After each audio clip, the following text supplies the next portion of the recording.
ಇವೆರಡು ದಿನದಿಂದನೂ ಕಾಯಿಸ್ತಾ ಇದ್ದಾನಲ್ಲ ಗೌಡ್ರೆ.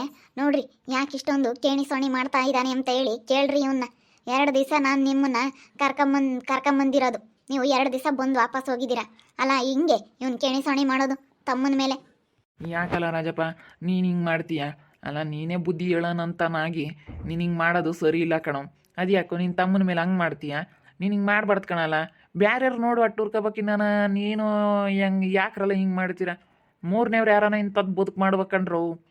ನೀವು ಅಣ್ಣ ತಮ್ಮಗಳಾಗಿ ಒಬ್ರ ಮೇಲೆ ಒಬ್ರು ಯಾಕ್ರಲ್ಲ ನೀವು ಹೇಳತ್ಲಾಗಿ. ಅವರು ಯಾತ ಬೀಗ ಕೇಳ್ತಾ ಇದ್ದಾರೆ ಕಣ. ಬೀಗ ಅಂತೆ ಕೊಡು ನೀನು ದುಡ್ಡು ಏನೋ 10 ಲಕ್ಷ ರೂಪಾಯಿ ದುಡ್ಡು ಕೊಡ್ಬೇಕಂತಲ್ಲ, ಕೊಡ್ತಾರಂತೆ ಅವರು. ಬೀಗ ಅಂತೆ ಮನೆದ ಗೃಹ ಪ್ರವೇಶ ಮಾಡ್ಕೊಂತಾರಂತೆ, ಕೊಡಪ್ಪತ್ತ. ಅಲ್ಲ ಗೌಡ್ರೆ, ಅಲ್ಲ ರಂಗಜ್ಜ, ನೀನು ಸರಿಯಾಗಿ ಹೇಳು.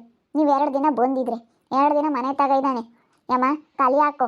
ಅದೇನು ನ್ಯಾಯ ಪಂಚಾಯತಿ ಮಾಡಿ ಬಗೆಹರಿಸ್ಕೆಮ್ಮನ ಅಂತೇಳಿ ಇವನೇ ಹೇಳವನೆ.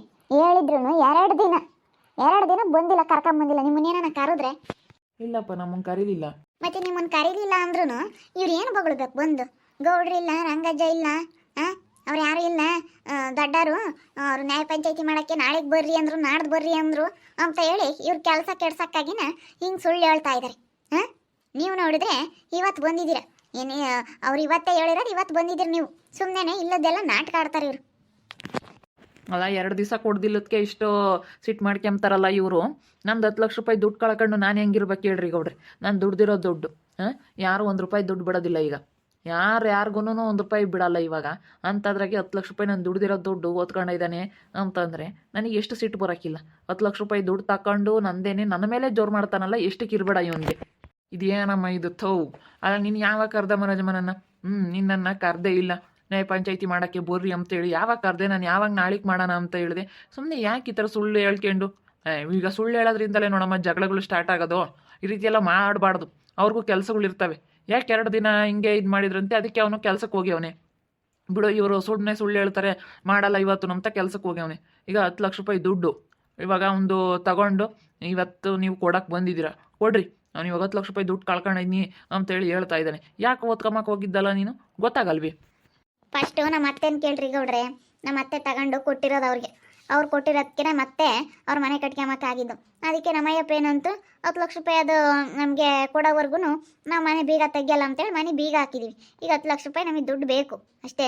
ಈ ಅಪ್ಪ ಏನು ಕೇಳ್ತಾ ಐತೆ, ಅದಕ್ಕೆ ಬಡ್ಡಿನೂ ಬೇಕು ಅಂತ ಕೇಳ್ತಾ ಐತೆ. 10 ಲಕ್ಷ ರೂಪಾಯಿ ಇವತ್ತು ಎಷ್ಟಾಗುತ್ತೆ ಬಡ್ಡಿ ಅಂತ ಹೇಳ್ತಾ ಐತೆ. ಬಡ್ಡಿ ಎಲ್ಲ ಕೊಡೋಕ್ಕಾಗಲ್ಲ, ಇಸ್ಕೊಂಬಂಗಿದ್ರೆ ಅಸಲು ಇಸ್ಕ ಅಷ್ಟೇ. ಅಲ್ಲ ನಾವೇನೇನು ತಿಂಬಲ್ಲ, ಕೊಡ್ತೀವಿ ಅಂತೆಲ್ಲ ಹೇಳಿದ್ದು ಗೌಡ್ರೆ. ನಾವು ಯಾರು ಋಣದಾಗೂ ಇರಲ್ಲ, ನಾವು ಕೊಡ್ತೀವಿ. ನಾವೆಂಗೋ ಇಷ್ಟಕ್ಕೆ ಬಂದಿದ್ದೀವಿ ಅಂದ್ರೆ ನಂದು ಈಟ್ರಾಗ ಇದ್ದೀವಿ. ನಂದು ಈಟ್ರಾಗ ಇದ್ದೀವಿ. ನಾವು ಹೆಂಗೆ ಮಾಡ್ಕೋಬೇಕು ಅಂಬೋದು ನಮಗೆ ಭಾಳ ಚೆನ್ನಾಗಿ ಗೊತ್ತು. ನೀವು ನೋಡಿದ್ರೆ ಹೆಂಗೆ ಕೇಣಿಸೋಣಿ ಮಾಡ್ತೀರಲ್ಲ ನಮ್ಮ ಮೇಲೆ, ಕೊಡ್ತೀವಿ. ನಾವೇ ನಿಮ್ಮ ದುಡ್ಡು ತಿಂಬಲ್ಲ. ಮೇಯ್ನು ನಿಮ್ಮದೇ ತಪ್ಪು ಇವಾಗ. ಅವ್ರ ದುಡ್ಡು ಯಾಕೆ ತಗೋಬೇಕಾಗಿತ್ತು? ಅವ್ರ ದುಡ್ಡು ತೊಗೊಂಡಿರೋದಕ್ಕೆ ನಿಮ್ಮದೇ ಇವಾಗ ತಪ್ಪಾಗಿರೋದು. ಸುಮ್ಮನೆ ದುಡ್ಡು ಕೊಡ್ರಿ. ದುಡ್ಡು ಕೊಟ್ಬಿಟ್ಟು ಬೀಗ ಇಸ್ಕೊಳ್ಳೋದು ಕಲ್ಕೊಳ್ರಿ. ಅಣ್ಣ ತಮ್ಮ ಮಧ್ಯೆ ಜಗಳ ಬಂದಿರೋದೇ ದುಡ್ಡಿಂದ. ದುಡ್ಡು ಯಾಕೆ ಕೊಡಬೇಕು? ನಮ್ಮ ಇವ್ರು ದುಡ್ಡು ಇಕ್ಕೊಂಡವ್ರೆ ಅಂತೇಳಿ ಅದು ನೋಡಿ ಅವ್ರದ್ದು ದುಡ್ಡು ತಗೊಂಬಂದು ಇವ್ರಿಗೆ ಕೊಟ್ರಿ. ಅವ್ರು ಕಷ್ಟಪಟ್ಟು ದುಡ್ದಿರೋ ದುಡ್ಡು ಅವ್ರದ್ದು. ಅವ್ರಿಗೆ ಎಷ್ಟು ಹೊಟ್ಟೆ ಉರಿ ಹಾಕಿಲ್ಲ. ಅದೇ ಮತ್ತೆ ಯಾರಿಗೆ ಆಗಲಿ, ತಮ್ಮನೇ ಆಗಲಿ ಅಣ್ಣ ಆಗಲಿ ಕೊಡೋಕೆ ಕೈ ಬರೋದಲ್ಲ. ಅವ್ರು ದುಡ್ದಿರೋದು ಅವ್ರಿಗೇನೆ. ಯಾರೇನು ಇವತ್ತು ನಾನು ಕೋಟಿಗೆ ಇದ್ದೀನಿ ಅಂದ್ರೆ ನಾನು ನನ್ನ ತಮ್ಮ ಕೊಡಲ್ಲ, ನನ್ನ ತಮ್ಮ ಚೆನ್ನಾಗಿದ್ದಾನೆ ಅಂದ್ರೆ ನನಗೆ ಕೊಡಲ್ಲ ಅಣ್ಣ ಅಂತ ಯಾರು ಆಗಲ್ಲ ಇವತ್ತು. ನೀನು ಮಾಡಬಾರ್ದಾಗಿತ್ತು ಕಣಮ್ಮ. ನೀನು ತಿಳಿದೊಳಗೆ ನೀನು ಇವತ್ತು ಕೊಡಲಿಲ್ಲ ಅಂದರೆ ಅವ್ರು ಕಷ್ಟಪಟ್ಟು ಹೆಂಗೋ ಮಾಡ್ಕೊಂಬಾರು. ನೀನು ತಗೊಂಡೋಗಿ ಕೊಡ್ಬಾರ್ದಾಗಿತ್ತು. ಇದರಿಂದ ಜಗಳ ಸ್ಟಾರ್ಟ್ ಆಗಿದ್ದು. ಅದೇ ಮತ್ತೆ ನಮ್ಮ ಅತ್ತೆ ದುಡ್ಡು ಕೊಟ್ಟಿರೋದ್ರಿಂದಲೇ ಇದೆಲ್ಲ ಜಗಳ ಆಗ್ತಾ ಇರೋದು.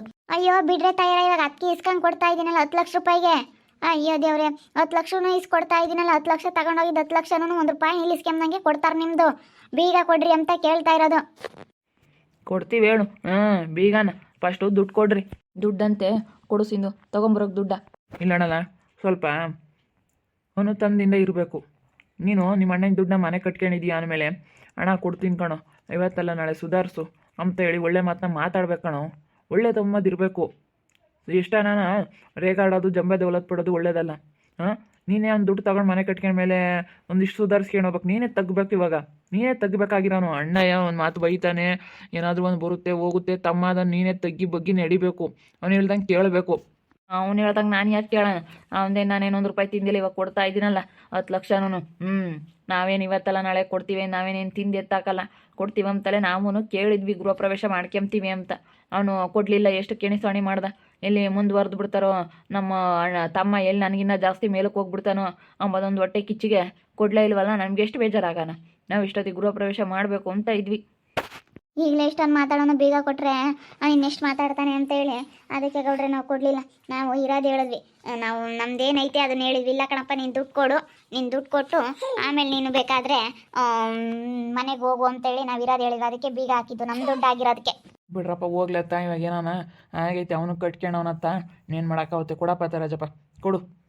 ಅಲ್ಲ ಇವತ್ತು ಲೆಕ್ಕ ಹಾಕ್ರಿ ನೀವೇ, 10 ಲಕ್ಷ ರೂಪಾಯಿ ಬಡ್ಡಿ ಏಟ್ ಆಗಲ್ಲ ಹೊರಗೆ. ಈಗ ಬ್ಯಾಂಕ್ನಾಗೆ ತಗೊಂಡಿದ್ರೆ ಏಟ್ ಬಡ್ಡಿ ಆಗೋದು, ಏಟ್ ಕಟ್ಟಬೇಕಾಗಿತ್ತು ಏನು ಎತ್ತ. ಇವತ್ತು ಅವ್ನು ಬಿಟ್ಟವನೆ, ಅವ್ನು ಇವತ್ತು ಆಗ್ಯವನೆ ತಮ್ಮಗೆ. ನಿನ್ನ ತಮ್ಮನ ಮೇಲೆ ನೀನು ಕೇಣಿಸಾಣಿ ಮಾಡ್ತೀಯ, ನೀನು ಒಳ್ಳೆಯವನಲ್ಲ ಮಾತ್ಕೋ ಸಲ್ಗು ಅಂತದ್ದು ಒಂದು ಕೊಡ್ದು ಇವ್ರನ್ನ. ಇವ್ರು ಇವತ್ತು 10 ಲಕ್ಷ ರೂಪಾಯಿ ದುಡ್ಡು ಬಿಟ್ಟವ್ರೆ ಅಂದ್ರೆ 10 ಲಕ್ಷಕ್ಕೆ ಬಡ್ಡಿ ಏಟ್ ಆಗುತ್ತೆ. ಅಲ್ಲಿ ಇವಾಗ 1 ವರ್ಷ 2 ವರ್ಷ ಆಗ್ತಾ ಬಂತು ಆ ದುಡ್ಡಿಗೆ ಎಷ್ಟಾಗ್ಬೋದು ಅಂತ ನೀವು ಲೆಕ್ಕ ಹಾಕ್ರಿ. ತಗೊಳ್ರಿ ದುಡ್ಡು, ತಗೊಳ್ರಿ ಗೌಡ್ರೆ, 10 ಲಕ್ಷ ಐತೆ ನೋಡ್ಕೊಂಬ ಕೇಳ್ರಿ, ಬೀಗ ಕೊಡಿಸ್ರಿ ನಮಗೆ. ತಗೊಳಪ್ಪ ರಾಜು, ತಗ. ಇನ್ನೇನು ಮಾಡೋಕ್ಕಾಗುತ್ತೆ, ಹೇಳಿದ್ದೀನಿ, ಏನೋ ಮಾತಾಡಬೇಡ್ರಿ. ಇವಾಗ ಅದಕ್ಕೆ ಎಷ್ಟು ಬಡ್ಡಿ ಆಗುತ್ತೆ ಅಂತೇಳಿ ಎಲ್ಲ ಹೇಳ್ತೀನಿ ಅವ್ರಿಗೆ. ಏನು ಮಾತಾಡಲ್ಲ, ತಗ. ಕೊಡಪ್ಪತ್ಲಾಗ ನೀನು ಬೇಗ ಕೊಟ್ಬಿಡು. ಹೆಂಗನ ಮಾಡ್ಕೊಂಬ್ಲಿ ಹೇಳು. ಆ ದೇವ್ರು ನೋಡ್ಕೊಂತೇನೆ, ದೇವ್ರು ಕಂಡುಬಿಟ್ರೆ ಏಡತ್ತು ಅಂತಾರಲ್ಲ, ದೇವ್ರು ಕಂಡುಬಿಟ್ರೆ ಏಡತ್ತಂತ ತನ್ನ ಕೊಡೋದು. ದೇವ್ರ ಪರಮಾತ್ಮ ಅವನು ಕೈ ಹಿಡಿಬೇಕು. ಮನುಷ್ಯರ ಕೈಲಿ ಒಬ್ರನ್ನ ಕೆಡಿಸ್ಬೇಕು ಅಂಬೋದಾಗಲಿ, ಒಬ್ರಿಗೆ ಒಳ್ಳೇದು ಮಾಡ್ಬೇಕು ಅಂದ್ರೂ ಮನುಷ್ಯರ ಕೈಲಾಗಲ್ಲ, ಒಬ್ರಿಗೆ ಕೆಟ್ಟದ್ದು ಮಾಡ್ಬೇಕು ಅಂದ್ರೆ ಮನುಷ್ಯನ ಕೈಲಿ ಏನಿಲ್ಲ, ಎಲ್ಲ ಪರಮಾತ್ಮನ ಕೈಯಾಗಿರೋದು. ಇಲ್ಲಣ್ಣ, ನೀನು ದುಡ್ಡು ತಗೊಂಡಿದ್ಕೆ ಅವರು ಬಡ್ಡಿ ಹಾಕಿದ್ರೆ ಏಟು ಬಡ್ಡಿ ಆಗೋದು. ಇವತ್ತು ಕೊಟ್ಟವ್ರೆ, ನೀನು ಅವ್ರನ್ನ ಆಗ್ಲಲ್ಲ ಅನ್ಕೊಡ್ದು, ಮತ್ತು ನೀನು ಅದು ಇದು ಜಗಳ ಮಾಡೋದಾಗಲಿ ಅದು ಮಾಡಿಕೊಡ್ದು. ಹಿರಿಯರಿಬ್ರು ಇದ್ರಿ ಹೆಂಗಿರ್ಬೇಕಲ್ರಲ್ಲ, ಒಬ್ರಿಗೊಬ್ರು ನೋಡಿ ಏನರಲ್ಲ, ನೀವು ಮೂರನೇರು ಯಾರನ್ನ ಇಂಥದ್ದು ಮಾಡ್ಬೇಕಪ್ಪ ಅಂತದ್ರಾಗ ನಿಮ್ಮಂತಾರೆ ಹೇಳಮ್ಮ. ನೀನು ಅವ್ರು ದುಡ್ದಿರೋದು ಅವ್ರಿಗೆ, ನೀನು ಅವ್ರು ದುಡ್ದಿರೋ ಇವ್ರಿಗೆ ಕೊಡೋದು, ಅದೆಲ್ಲ ಮಾಡಕ್ಕೆ ಹೋಗ್ಬಿಡ. ಅವ್ರು ದುಡ್ದಿರೋದು ಅವ್ರು ಇಕ್ಕಂಬ್ಲಿ ಅಷ್ಟೇನಿ. ಅವ್ನು ಕಷ್ಟಪಟ್ಟು ದುಡಿತಾನೆ ರಾಜಪ್ಪ, ಅವ್ನು ಇಕ್ಕಂತಾನೆ. ಅನುಸರಿಸ್ಕೊಂಡು ಹೋಗ್ಬೇಕಪ್ಪ. ಇಬ್ರಾಳು ನೀವು ಹೇಳತ್ಲಾಗೆ ನನ್ನ ತಮ್ಮಳು ಈ ಚೆನ್ನಾಗಿರ್ಬೇಕಪ್ಪ. ಇಬ್ಬಿಬ್ರಾಳು ಇರ್ತೀರ, ಹೇಳು. ಮೊದಲು 5-6 ಜನ 7-8 ಜನ ಅಣ್ಣ ತಮ್ಮಗಳಿದ್ರು ಹಿಂಗೆ ಗುದ್ದಾಡ್ತಿರ್ಲಿಲ್ಲ ಅತ್ಲಾಗೆ. ನೀವು ಪಂಚಾಯತ್ಕನ ಇಂಥದ್ದು ನನಗೇನು ಆಗಲ್ಲಪ್ಪ. ಸುಳ್ಳು ಹೇಳ್ಬೇಕು ಒಂದಿಟ್ಟು ಎಚ್ಚರಿಕೆ ಇರ್ಬೇಕು. 2 ದಿನ ಕೆಲಸ ಕೆಡಿಸ್ತಲ್ಲ, ಅದಕ್ಕೆ ಮತ್ತೆ ಅವ್ನು 2 ದಿನ ಅವನು ಬರ್ದಂಗೆ ಅವ್ನ ಪಾಡಿಗೆ ಅವನು ಕೆಲ್ಸಕ್ಕೆ ಹೋಗಿದ್ದು. 2 ದಿನ ನೀನು ಕೆಲಸ ಕೆಡಿಸ್ಬೇಕಂದ್ರೆ ಮತ್ತೆ ಕೆಲಸ ಕೆಡಿಸ್ಬೇಕು ಅನ್ನೋ ಉದ್ದೇಶವಾಗಿ ಕೆಲಸ ಕೆಡಿಸಿದಾರೆ ಅಂದ್ರೆ ಇಂಥವು ಯಾರು ಮಾಡ್ತಾರೆ ಗೌಡ್ರಿ? ಕೇಳ್ರಿ ಗೌಡ್ರಿ, ಇಂಥವು ಯಾಕೆ ಕೇಣಿಸೋಣಿ ಮಾಡ್ತಾರೆ? ಇಂಥ ಮಾಡ್ತಾರೆ ಯಾರನ್ನ? ಲಸ್ಮಕ್ಕ ನಿನಗೆ ಗೊತ್ತಿಲ್ಲ, ಅವ್ರ ಮಂತಕ್ಕೆ ಹೋಗಿದ್ದೆ ಇರಲಿಲ್ಲ ಗೌಡ್ರು. ನಾನು ಹೋಗಿ ಅಲ್ಲಿ ಕೇಳಿದೆ ಯಾರನ್ನ, ಅದಕ್ಕೆ ಅವ್ರು ಏನಂದ್ರು, ಇಲ್ಲ ಗೌಡ್ರು ಇಲ್ಲ ಅಂದರು. ಎತ್ತೋಗ್ಯಾರ ಅಂದರೆ ಎಲ್ಗೆ ಹೋಗ್ಯಾರ, ಇನ್ನೊಬ್ಬರೋದು ಎಷ್ಟೊತ್ತಾಗುತ್ತಾ ಗೊತ್ತಿಲ್ಲ ಅಂದರು. ಅದಕ್ಕೆ ಆಗಿನ ನಾನು ಆಮೇಲೆ ತಿರ್ಗಿ ಹೋಗೋಣ ಅಂದ್ಕೊಂಡು ಬಿಡತ್ತೆ. ಇವಾಗ ಇನ್ನೇನು ಹೋಗೋಣ ಬೈಗಾತು ಅಂತ ಸುಮ್ಮನೆ 2 ದಿನ ಹಿಂಗೆ ಆಯ್ತು. ನಾನು ಹೋದಾಗ ಗೌಡ್ರು ಸಿಗಲಿಲ್ಲ ಅಷ್ಟೇನೆ. ಏನು ನಾಟಕ ಆಡ್ತೈತೆ ನೋಡ, ಮತ್ತೆ ನಾಟಕ ಆಡ್ಬಿಡ್ರಿ ರಜಮ್ಮ. ನೀನು ಇರೋದಿದ್ದಂಗೆ ಹೇಳು, ಸುಮ್ಮನೆ ಯಾಕೆ ಹಂಗೆ ಮಾತಾಡ್ತೀಯ? ಇವಾಗ ದುಡ್ಡು ಕೊಟ್ಟಂತಾನೆ, ಇವಾಗ ಬೀಗನ ಕೊಡ್ತಾನೆ, ಕೊಟ್ಬಿಡಪ್ಪ ರಾಜತ್ಲಾಗೆ, ಬೀಗ ಕೊಟ್ಬಿಡು. ಕೊಡಪ್ಪ ಅತ್ತ, ಕೊಟ್ಟು ಬಗೆಹರಿಸ್ಕೆ ಬಿಡು. ಯಾಕೆ ಸುಮ್ಮನೆ ಇವಾಗ ಹೊಳಪೋ ನಮ್ಮ ಅಣ್ಣ ಕೊಡಲಿಲ್ಲ ಅಂಬೋದು ಬೇಡ. ಇವಾಗ ಅವ್ರು ದುಡ್ಡು ಕೊಟ್ಟವ್ರೆ, ನೋಡ್ಕೆ ಎಲ್ಲನ ದುಡ್ಡು ನೋಡ್ಕೊಂಡು ನೀನು ಬೀಗ ಕೊಡು. ಇನ್ನೆಲ್ಲ ಹೇಳಿಸ್ಬೇಕಲ್ಲ ಗೌಡ್ರೆ. ಒಂದು ನೋಟ್ ಕಮ್ಮಿ ಇದ್ರೂ ನಾನು ಯಾರನ್ನ ಕೇಳೋಣ? ಎಣಿಸ್ಬೇಕು. ಎಣಿಸ್ದಾಗ ಏನಾನ ನೋಟ್ಗಳು ಏನಾನ ಕಮ್ಮಿ ಇದ್ದರೆ ನಾನು ವಾಪಸ್ ಕೊಡ್ಬೇಕು. ಇವೆಲ್ಲ 50,000 ಒಂದೊಂದು ಇದಿದ್ದಾವೆ, ಅದಕ್ಕೆ ಇವನ್ನೆಲ್ಲ ಎಣಿಸ್ಬೇಕಲ್ಲ. ಇದ್ರಾಗ ಏನಾದರೂ ಒಂದು ನೋಟ್ ಕಮ್ಮಿ ಇದ್ರೆ ನಾನೇನು ಮಾಡೋಣ? ಮತ್ತೆ ಕರೆಕ್ಟಾಗಿ ಎಣಿಸಿ ತಗೋಬೇಕು, ಯಾವುದೇ ಆಗಲಿ ಹೇಳು. ಮತ್ತೆ ಲೆಕ್ಕ ಸರಿಯಾಗಿರಬೇಕು. ಎಣಿಸ್ತಾನೆ, ಎಣಿಸಿ ಸರಿಯಾಗಿದ್ಮೇಲೆ ನಾನೇ ಬೀಗನ ಕೊಡಿಸ್ತೀನಿ. ಹೇಳ್ರಿ ಗೌಡ್ರೆ, ಯಾಕನ್ನ ಬಿಡಿಸ್ಕೊಂಬಂದಿದ್ದು ಕರೆಕ್ಟಾಗೇ ಇರುತ್ತೆ. ಅದೇ ಮತ್ತೆ ನೋಡಿ, ದುಡ್ಡು ಕೊಟ್ಟ ಮೇಲೂ ಇನ್ನೂ ಇಷ್ಟು ಸತಾಯಿಸ್ತಾನಲ್ಲ ಇವನು. ಅಲ್ಲ, ನಮ್ಮ ಮೇಲೆ ಯಾಕೆ ಇಷ್ಟು ಇದು ಮಾಡ್ತಾನೆ? ನಾನೇ ತಂದು ಕೊಡ್ತನಲ್ಲ, ಅದನ್ನೇ ಎಣಿಸ್ತಾನೆ. ಮನೆಗೆ ಹೋಗಿ ಎಣಿಸಿ ಕರೆಕ್ಟಾಗಿ ಇವಾಗಲೇ ತಗೊಂಬಂದು ಕೊಡ್ತಾನೆ. ಇವಾಗ ಹೋಗಿದ ತಕ್ಷಣ ಎಣಿಸಿ ಮನೆಗೆ ಕುತ್ಕೊಂಡು ತಗೊಂಬಂದು ಕೊಡ್ತಾನೆ. ಹೇಳು ಬಿಡು, ಇದು ಒಂದು ನೋಡೋಣ ಯಾವ ತಗೊಂಬಂದು ಕೊಡ್ತಾರೆ ಅಂತ. ನೀನೇನೆ ತಗೊಂಬಂದು ಕೊಡು, ನೀನೇ ಲಸ್ಮಕ್ಕ ಇದಕ್ಕೆ ಜವಾಬ್ದಾರಿ. ನಾನೇ ಮತ್ತೆ ಜವಾಬ್ದಾರಿ ಅಲ್ಲ ಅಂತ ಹೇಳೋಕ್ಕಾಗುತ್ತೆ. ಕೊಡಿಸ್ತೀನಿ. ನಿನ್ನ ಮಗುಗೂ ನಿನ್ನ ಸಸಿಗೂ ಸರಿಯಾಗಿ ಬುದ್ಧಿ ಹೇಳಿ ಇಕ್ಕೆ ಮಾತು ಕಲಿ. ಹಿಂಗೆ ಯಾರನ್ನು ಬಿಡೋದಿಲ್ಲ. ಇವತ್ತು ಇವನಾಗತ್ತಿ ಬಿಟ್ಟವನೆ. 10 ಲಕ್ಷ ರೂಪಾಯಿ ಬಡ್ಡಿ ಏಟಾಗುತ್ತೆ ತಮ್ಮ ಅಂತ ಹೇಳಿ ಅವನು ಇನ್ನೂ ಬಿಟ್ಟವನೆ ಇವತ್ತು. ಅದನ್ನೆಲ್ಲ ಲೆಕ್ಕ ಹಾಕಕ್ಕೆ ಹೇಳು. ಲೆಕ್ಕ ಹಾಕಿ ಅವ್ರ ಅಣ್ಣನ ಬೆಲೆ ಏನು ಅಂತ ತಿಳ್ಕೊಂಬಕ್ಕೆ ಹೇಳು ಅವನಿಗೆ. ಅದೇ ಮತ್ತೆ ತಿಳ್ಕೊಂಡು ನಡಿಯೋರಿಗೆ ಈಗಳಮ್ಮ ಗೊತ್ತಾಗುತ್ತೆ. ತಿಳಿಬೇಕು, ಅದು ಏನು ಎತ್ತ ಅಂತ ತಿಳ್ಕೋಬೇಕು. ತಿಳ್ಕೊಂಡು ಮಾತಾಡ್ಬೇಕು, ಸುಮ್ಮನೆ ಮಾತಾಡ್ಬಾರ್ದು. ಈಗಲ್ರಲ್ಲ ಚೆನ್ನಾಗಿರಲ್ಲ ಪಾಪ ಇಬ್ರಾಳು. ನೀವು 50 ಜನ ಇದ್ದೀರಾ, ಇಬ್ರಾಳು ಚೆನ್ನಾಗಿತ್ಕೊಂಡು ಹೋಗ್ಬೇಕಂಡ್ರಲ್ಲ, ಚೆನ್ನಾಗಿರ್ರಿ. ನ್ಯಾಯ ಪಂಚಾಯತಿ ಮಾಡಿ ದುಡ್ಡು ಕೊಡಿಸಿದ್ರು ಗೌಡ್ರ ಎದುರಿಗೆ. ಅದಕ್ಕೆ ಬೇಗನ ಇದ್ದಲ್ಲ ದುಡ್ಡು ಎಣಿಸ್ಕೊಂಡ್ಮೇಲೆ ನಾನು ಇಸ್ಕೊಂಡು ಹೋಗಿ ಕೊಡ್ತೀನಿ. ನಾನು ಅದಕ್ಕೆ ಸರಿಯಾಗಿ ಹೇಳಿದೆ, ನೀನು ಅರ್ಥ ಮಾಡ್ಕೊಳ್ಳೋ. 10 ಲಕ್ಷ ರೂಪಾಯಿಗೆ ಎಷ್ಟು ದೊಡ್ಡ ಬಡ್ಡಿ ಎಷ್ಟಾಗುತ್ತೆ? ನಿಮ್ಮ ಅಣ್ಣ ಇವತ್ತು ಬಡ್ಡಿ ಬಿಟ್ಟವನಿ ಅಂದರೆ ನಿಮ್ಮ ಅಣ್ಣ ಮಾಡಿರೋದು ಅದು ನಿನಗೆ ಉಪಕಾರ, ನಿನಗೆ ಸಹಾಯ ಮಾಡಿದ ನಿನಗೆ ಅಂತ ಅಂತ ಹೇಳ್ತಾ ಇದ್ದೀನಿ. 10 ಲಕ್ಷ ರೂಪಾಯಿಗೆ ಬಡ್ಡಿ ಇವತ್ತು 2 ರೂಪಾಯಿ ಅಂತ ತಿಳ್ಕೊಂಡ್ರೂ ಎಷ್ಟು ಬಡ್ಡಿ ಬರುತ್ತೆ ಲೆಕ್ಕ ಹಾಕ್ರಿ. ನೋಡ್ತಾ ಇರಿ, ಆಗ್ಬೋದಂತ ಮುಂದಿನ ಭಾಗದಲ್ಲಿ ನೋಡ್ತಾ ಇರಿ.